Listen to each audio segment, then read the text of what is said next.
बोलिए गजानन गणेश जी महाराज की जय। माँ स्कंद माता की जय। माँ दुर्गा के पांचवें स्वरूप माँ स्कंद माता की कथा का गुणगान करते हैं। अगर अच्छी लगे तो लाइक शेयर सब्सक्राइब जरूर कीजिएगा। सिंहासन गता नित्य पद्माश्रित कर दया, शब्दास्तु सदा देवी स्कंद माता यशस्विनी। माँ दुर्गा के पांचवें स्वरूप को स्कंद माता के नाम से जाना जाता है। ये भगवान स्कंद कुमार कार्तिकेय नाम से भी जाने जाते हैं। ये प्रसिद्ध देवासुर संग्राम में देवताओं के सेनापति बने थे। पुराणों में इन्हें कुमार और शक्तिधर कहकर इनकी महिमा का वर्णन किया गया। इनका वाहन मयूर है, अतः इन्हें मयूर वाहन के नाम से भी अभिहित किया गया है। इन्हीं भगवान स्कंद की माता होने के कारण माँ दुर्गा जी के इस पांचवें स्वरूप को स्कंद माता के नाम से जाना जाता है। इनकी उपासना नवरात्रि पूजा के पांचवें दिन की जाती है। इस दिन साधक का मन विशुद्ध चक्र में अवस्थित होता है। इनके विग्रह में भगवान स्कंद जी बाल रूप में इनकी गोद में बैठे होते हैं। स्कंद मात्र स्वरूपणी देवी की चार भुजाएं हैं। ये दाहिनी तरफ की ऊपर वाली भुजा से भगवान स्कंद को गोद में पकड़े हुए हैं और दाहिनी तरफ की नीचे वाली भुजा जो ऊपर की ओर उठी हुई है उसमें कमल पुष्प है।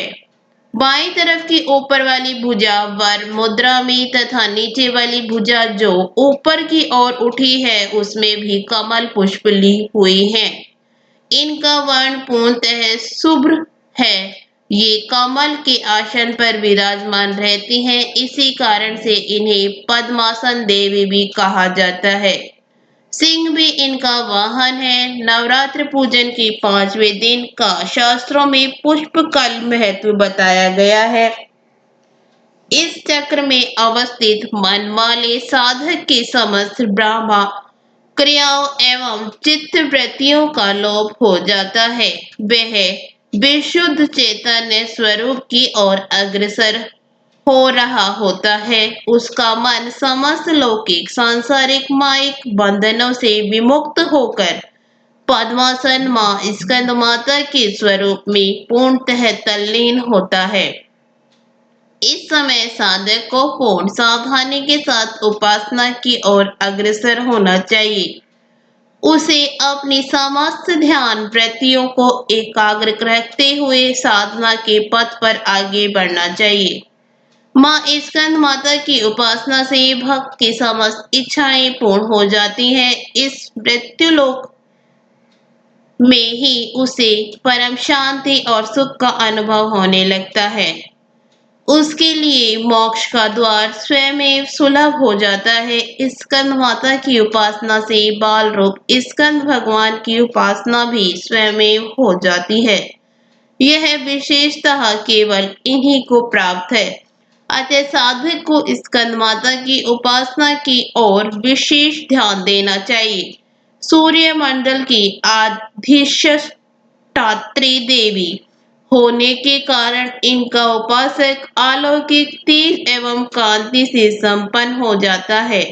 एक अलौकिक प्रभामंडल अदृश्य भाव से सदैव उसके चतुर्दिक परिव्याप्त रहता है। यह प्रभामंडल प्रतिक्षण उसके योगक्षेम का निर्वहन करता रहता है। अतः हमें एकाग्र भाव से माँ को पवित्र रखकर माँ की शरण में आने का प्रयत्न करना चाहिए। इस घोर भवसागर के दुखों से मुक्ति पाकर मोक्ष का मार्ग सुलभ बनाने का इससे उत्तम उपाय दूसरा नहीं है। बोलिए माँ स्कंद माता की जय।